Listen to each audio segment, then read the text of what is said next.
Gaza, le nom de l'innommable. Gaza, nom de sang gravé dans la gorge de l'histoire, nom de pierre écrite à même la chair des enfants, nom de silence qu'on maquille en prudence, nom de cris qu'on censure sous les courbes diplomatiques. Chaque aube est un tombeau nouveau, chaque nuit une antichambre du néant, et pourtant tu tiens. Frêle flamme accrochée à la tempête, peuple debout dans la poussière des ruines, tendon de Dieu suspendu à un espoir nu. On t'égorge à petit feu, sous l'œil éteint des nations, tandis que les palais arabes règlent leurs montres sur les battements du pétrole, tandis que les minarets répètent leurs refrains creux et taisent le sang qui coule au pied de leur versets.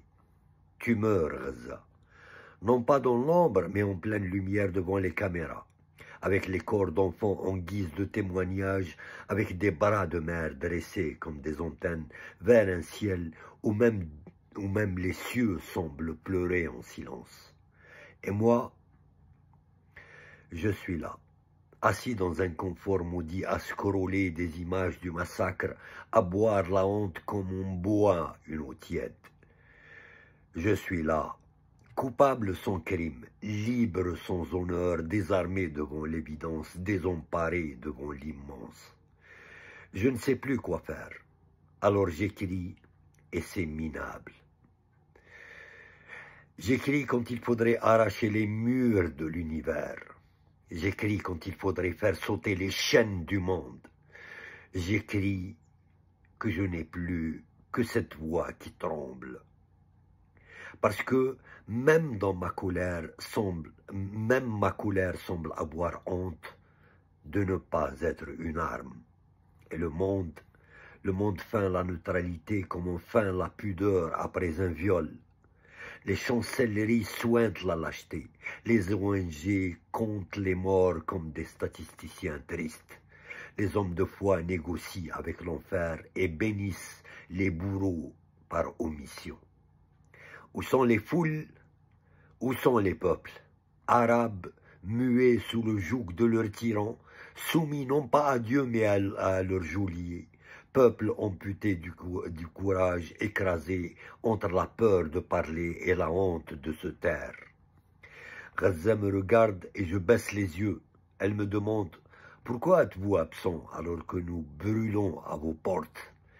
Et je ne sais que répondre, sinon que je suis un homme dans un monde qui n'en est plus un. Ils meurent affamés, pendant que les buffets diplomatiques croulent. Ils boivent l'eau de leurs larmes pendant que nos robinets chantent. Leurs os percent les peaux pendant que nos placards regorgent. Et moi, je suis là, avec ma honte pour drapeau et mes mots pour cercueil.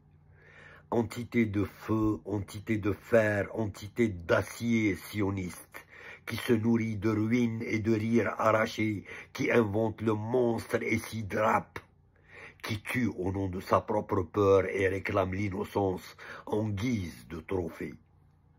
Mais Gaza c'est plus qu'un nom, c'est un peuple d'ombre en feu, qui refuse de disparaître, c'est une vérité que même les bombes ne savent enterrer. C'est un miracle qui marche sur les gravats avec des sandales d'enfants. Ils n'ont plus rien, et pourtant ils ont tout. L'honneur, la ténacité, la dignité nue, la foi sans décor, l'éternité en cratère. Je pleure sans larmes, car mes larmes sont devenues cendres. Je prie sans voix, car ma voix est pleine de colère. Je vis, mais est-ce vivre quand on survit au prix du silence? Gaza, sœur de mon silence, jure-moi que tu me pardonnes. Jure-moi que tu sais que mon impuissance est une prison sans barreaux. Jure-moi que tu entends dans chaque souffle de mes poèmes une promesse de ne jamais t'oublier. Et si je n'ai pas levé de pierre, que mes mots au moins soient pierres dans la conscience des rois.